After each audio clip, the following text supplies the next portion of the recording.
wanted to do a little update. I'm not sure if I'm going to put all of these videos into one. Might do that depending on how long it is. I wanted to do an update on my gray hair. It looks like this side is the most that I have. This side is not. My dad, both streaks. My mom had the salt and pepper. So I think I got this half from my mom and then this half from my dad. But I did cut myself some bangs, thinking I was going to do some curly bangs, but that did not happen. You can see some gray right there. It's just my hair naturally falls to the side, so the bangs did not work out. But I feel like I made a lot of progress. I feel like it's a lot. I have to look at pictures from before and after just to see how much it's grown or how much more it's grown. But yeah, that's what it looks like. I'm not as self-conscious when I put it up in a ponytail anymore, but sometimes I do, you know, get a little bit paranoid about it. Still getting used to it, but I'm doing a lot better with it. And then I still have the same white hair I had before. This just longer. And I did cut my hair back in the 80s. In the magazines, you would put your ponytail up here in front and then trim it. And since I have curly hair and I don't straighten it anymore, I like, you know, it's okay for me to cut it because you can't really tell if it's uneven. But I guess now it's called a unicorn haircut, which that's what I did because it was getting too long and the ends were really bad. I think that was from the box ties that I used to do. But I mean, you can tell that I'm not quite, it's not quite all my natural color hair. I don't know if you guys can see that. But anyways, I just wanted to give a little update on my hair for my personal reasons too, because I want to be able to see the difference. Hopefully with another 6 months or another year, it'll be all grown out, and then little by little it'll be coming out, but we'll see. All right, next thing.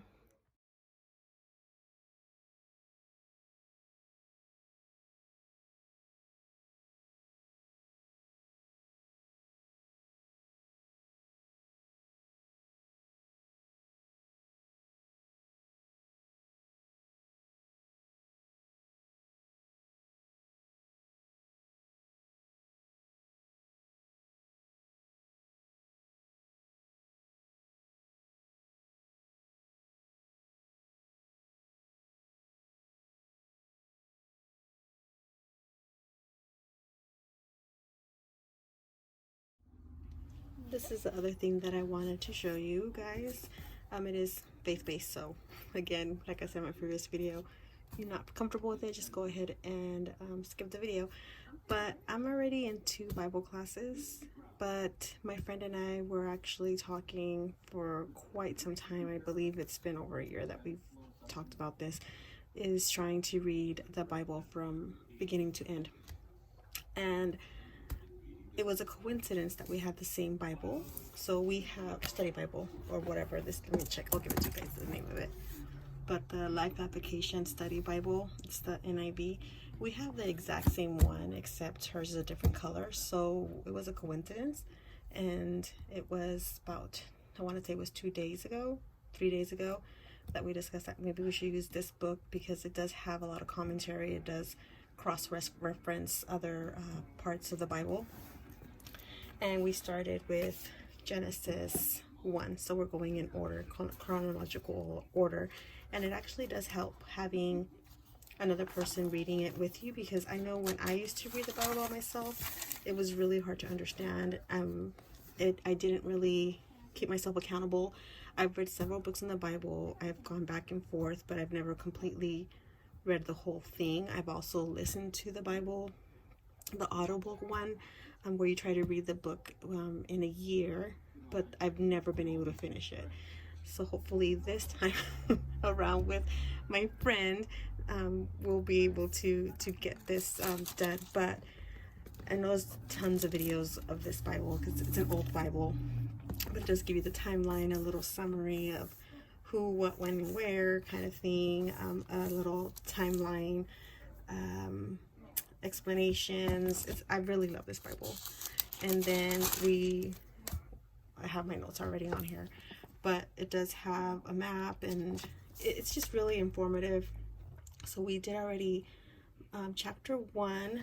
We haven't done chapter 2 yet because there's so much to read and so much to take in that we're not able to go through every single chapter. So it's day 2, I believe, and we just finished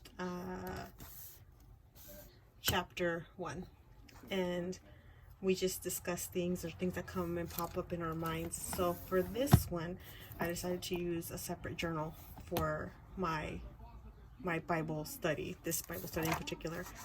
And I ended up putting all the books, and I got this idea from Pinterest, but I decided to put all the books in a little bookshelf, and I'm not done with it yet. I'm actually going to use these stickers and put them in place okay, because I really don't feel like drawing. But this is what it looks like, and then every time I finish a book, I'm going to go ahead and color it in. And I believe that's all. I don't have a table of contents in this because I don't think I'm going to do it in that way. I'm just going to journal what I've learned from here. I'm also using my Concords, or what is it called? Let me get it out. I'm also be using this, which is pretty much, from what I understand, it's a Bible dictionary. It shows the Hebrew and, well, here it is, Hebrew and Greek dictionaries. So I'm not an expert in the Bible. I don't know a lot. I'm still learning a lot, but I really want to keep myself informed and really not use a lot of supplementary books. I really want to just try to focus on just the Bible. I also made little bookmarks out of the embroidery, my mom's old embroidery floss, and I found a tutorial on, I want to say it was Pinterest, maybe.